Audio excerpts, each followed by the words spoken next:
Hello বাচ্চারা, আজ আমরা শুনবো দুষ্টু চিলের মৃত্যু নামক গল্পটি। শুরু করা যাক তাহলে। কোনো গভীর জঙ্গলের একটি বড় গাছে মিনু পাখির দুই ছানা একসাথে বসবাস করত।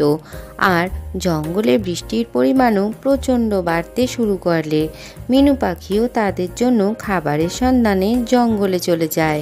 মিনু পাখির ছোট ছানাটি চিন্টু জানলা দিয়ে উঁকি দিয়ে দেখতে থাকে। আরে চিন্টু, তুমি ওদিকে বসে থেকো না, এখানে চলে আসো, অনেক জোরে বৃষ্টি পড়ছে, তুমি এদিকে এসো।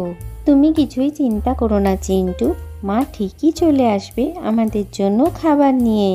কিন্তু দাদা, আমার তো খুব ভয় করছে, খুব জোরে জোরে বৃষ্টি আর সঙ্গে বাজও পড়ছে, কি হবে? মায়ের জন্য তো খুব চিন্তা হচ্ছে। তারা যখন চিন্তা করে তখনই সেখানে সাদা পায়রা এসে হাজির হয়, যে ছিল মিনু পাখির বন্ধু। আরে চিন্টু পিন্টু, তোমরা এখানে এত বৃষ্টির মধ্যে তোমরা একা একা কি করছো? আর তোমাদের মাই বা কোথায় গেল? মা আসলে আমাদের জন্য খাবার আনতে অনেকক্ষণ জঙ্গলে গেছে, এখনো ফিরছে না।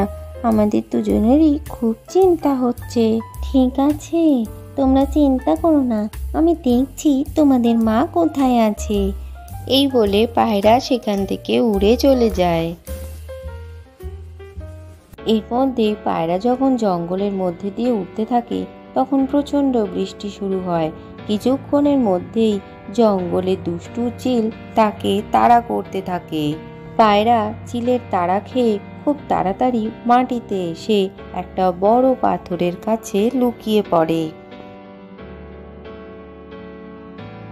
এদিকে চিলও পায়রাকে খুঁজতে থাকে, কিন্তু প্রচণ্ড বৃষ্টিতে সেও চিলকে সেই বড় পাথরের পাশে বসে থাকতে দেখতে পায় না।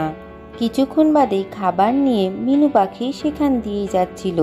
আরে ও মিনু, এদিকে নেমে আসো, ওদিকে গেলে দুষ্টু চিল তোমাকে ধরে ফেলবে। পায়রার কথা শুনে মিনুও নিচে নেমে আসে। কি হয়েছে পায়রা, তুমি এখানে এভাবে লুকিয়ে আছো কেন? আমি আসলে তোমার বাসাতেই গিয়েছিলাম, তোমার ছানারা বলল তুমি খাবারের সন্ধানে বেরিয়েছো, আর তোমাকে খুঁজতে আসতেই দেখি ওই চিল আমাকে তাড়া করেছে, আর তোমাকেও দেখতে পেলে একসাথে দুজনকেই মেরে খাবে। ঠিক আছে, তাহলে ওই দুষ্টু চিল চলে যাক, তারপরেই নয় আমরা যাব। কিন্তু দুষ্টু চিল ঠিক তাদের দুজনকে দেখেই ফেলে। ও, তোরা দুজন এখানে লুকিয়ে বসে আছিস? কতক্ষণ আমার থেকে বাঁচবি? এবার তো আমি তোদেরকে খাবই।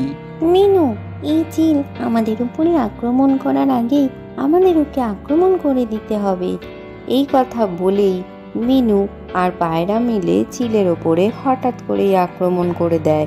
তাদের আক্রমণে চিল কিছুই বুঝতে পারে না, আর সে খুবই আহত হয়ে একেবারে মাটিতে লুটিয়ে পড়ে।